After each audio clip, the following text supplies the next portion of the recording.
సీజనల్గా వచ్చే మొక్కజొన్న కంకులతో హెల్తీగా ఎన్నో రెసిపీస్ తయారు చేసుకోవచ్చు. కానీ హలో అండి, అందరికీ నమస్కారం. ఇప్పుడు మొక్కజొన్నల సీజన్. లేతగా ఉన్న మొక్కజొన్న కంకులు తీసుకొని వాటి విత్తనాలు తీసి ఈరోజు నేను ఫ్రైడ్ రైస్ తయారు చేసుకున్నాను. అరకప్పు ఫ్రైడ్ రైస్ ఇద్దరికి సరిపోతుంది. వీటిని తీసుకొని కొన్ని నీళ్ళు కొంచెం సాల్ట్ వేసుకొని కుక్ చేసుకోవాలి. ఇద్దరు సరిపోని రైస్ తీసుకొని శుభ్రంగా కడిగి నీళ్ళు వేసుకొని కుక్ చేసుకొని పక్కకు పెట్టుకోవాలి. స్టవ్ వెలిగించి కడాయి పెట్టుకొని ఆయిల్ వేసుకొని జీలకర్ర, ఆవాలు, పచ్చి శనగపప్పు,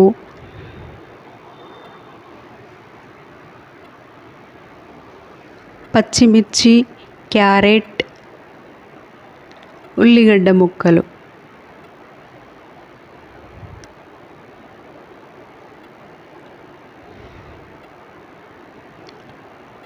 కుక్ చేసుకున్న ఈ మొక్కజొన్న గింజలు, కొత్తిమీర, కరివేపాకు, పుదీనా, ఉల్లికాడలు ఏవి ఉన్నా సన్నగా కట్ చేసి వేసుకోవచ్చు. అల్లం వెల్లుల్లి పేస్ట్, తగినంత ఉప్పు,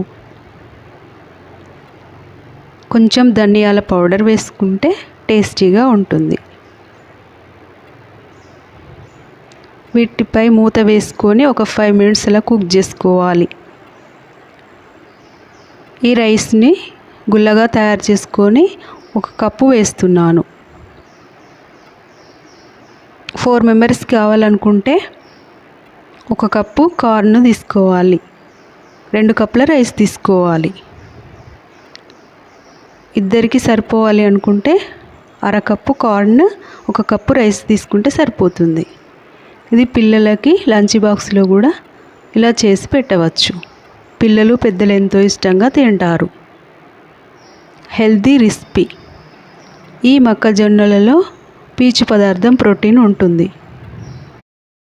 బయట కొనే ఫుడ్ కన్నా సీజనల్గా వచ్చే వాటితో ఇలా ఇంట్లో హెల్తీగా తయారు చేసుకొని తినడం వల్ల మన ఆరోగ్యాన్ని మనమే కాపాడుకున్న వాళ్ళం అవుతాము. హెల్తీ రెసిపీ సింపుల్గా తయారు చేసుకోవచ్చు. ఈ కార్న్తో ఎన్నో రకాలు తయారు చేసుకోవచ్చు.